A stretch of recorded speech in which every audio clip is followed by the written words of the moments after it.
Speaking on behalf of Alessandro Barbosa. The latest Call of Duty from Infinity Ward shipped without an answer to Black Ops 4's Blackout, but it has since been supplemented by Warzone, a completely standalone battle royale built off of the backbone of Modern Warfare. Not only is it a smarter way to ensure it's not tied to each annual release in the series, but Warzone gives the series its own identity within the competitive genre.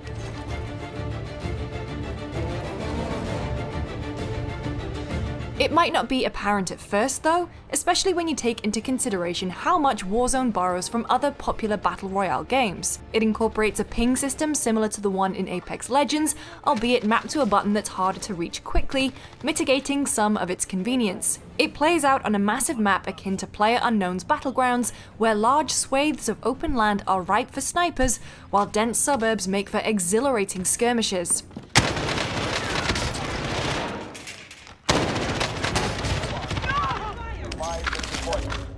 Unlike the ones in Fortnite, color-coded chests overflowing with loot are easy to hunt down when you are within earshot of their signature emanating jingle.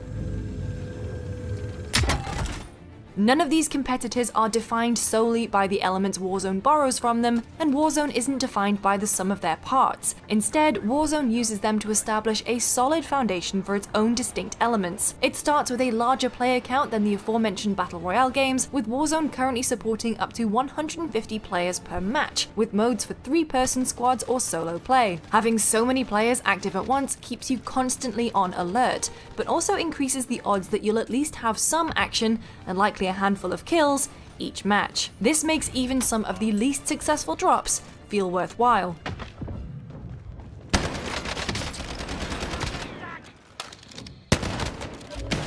You're likely to feel right at home with many areas of Warzone's map too, if you've already been playing Modern Warfare. Many of its named areas use identical layouts as those in Modern Warfare proper, as well as previous installments, so you can navigate them using muscle memory, and they're intuitive enough to learn from scratch too. It's easy to lose pursuers in the twisting streets of downtown, or hide in the large industrial factories of the lumberyard.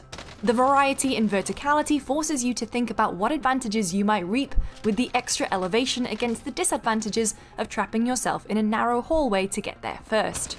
Warzone minimizes downtime, encouraging you to get into a fight with an aggressively fast closing circle and streamlined mechanics governing your loot.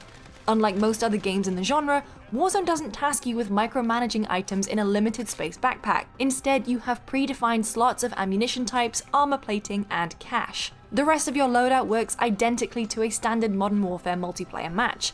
You have 2 weapon slots, 1 lethal grenade and 1 utility grenade slot each, and 1 slot for field equipment, perks like FMJ ammunition, recon drones, and more. Weapons drop with attachments already equipped based on their overall rarity, and there's no option to customize them outside of what they already feature.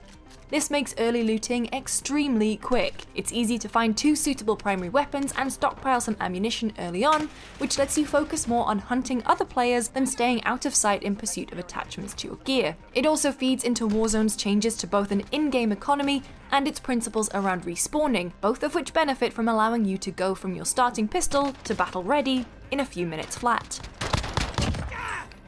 Cash is central to Warzone's spin on the genre. You earn cash by looting it, killing other players, or completing small optional objectives. Buy stations are littered around the map, and if you have the cash, you can spend it not only on kill streaks, but also useful gear like additional armor plating and self-revive kits. The most expensive purchase is a full loadout drop, letting you airdrop in a crate and equip your squad with their own handcrafted loadouts and perks from their own inventories. This is the largest twist in Warzone in terms of its effect on the overall focus of the mode. Other battle royales force you to make do with what you can scavenge, but Warzone shifts that focus on collecting as much cash as you can and getting the loadout of your choice. Despite being the most expensive purchase right now, it's incredibly easy to secure enough money within the opening moments of a match to purchase a drop for your pre-made loadouts. The inclusion of a loadout drop dilutes the dynamism of matches by making loot count for a lot less. It's no longer a scrappy rush to try and equip yourself with what you can find, but a brief interlude before hunting other players with weapons you've specifically chosen for Warzone and its structure.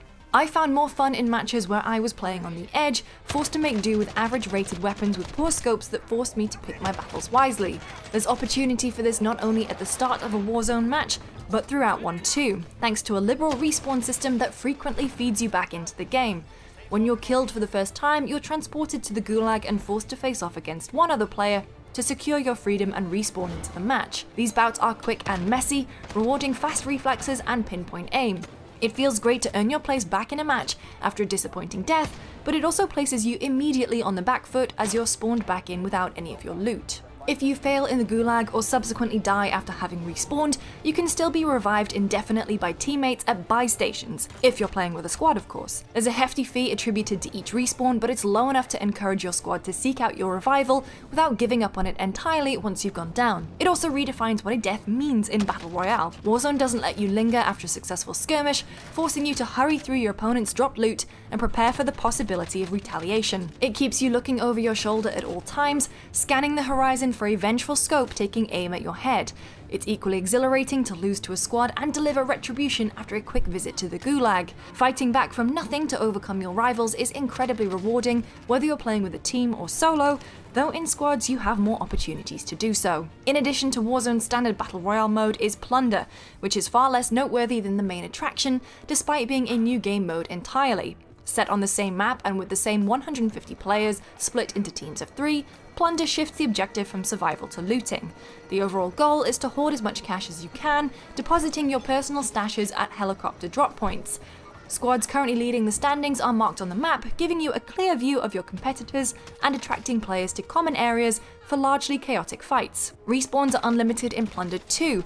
Dying only penalizes you by resetting your carried cash and forcing you to sit through a lengthy respawn timer. Plunder is sound mechanically, but it's simply unexciting. The matches take far too long, limited to either 30 minutes or until a squad has collectively banked $1 million. For the most part, the majority of players are centralized on one part of the map, all fighting over the same pool of money in firefights where bullets are coming from every direction. Even though Battle Royale lacks a strict structure, its closing circle does move players in a common direction, which forces dynamic skirmishes that can lead to exciting and unexpected gameplay stories. Plunder's static nature lacks the same excitement. Warzone is a great sophomore attempt at a battle royale from Call of Duty, which finally manages to carve out its own identity with interesting spins on the existing formula. Its subversion of death and the nail-biting Gulag duels give you more ways to stay in a match, while also forcing you to be aware of your surroundings even after wiping a rival squad. Its looting is streamlined enough to make early moments feel fast, but Warzone also loses some of the messy magic from hobbled-together loadouts by letting you drop in pre-built ones far too easily and frequently. Still, if you're comfortable with Call of Duty's latest iteration of multiplayer antics and thrive in the stressful setting of battle royales, Warzone is a strong contender for your attention.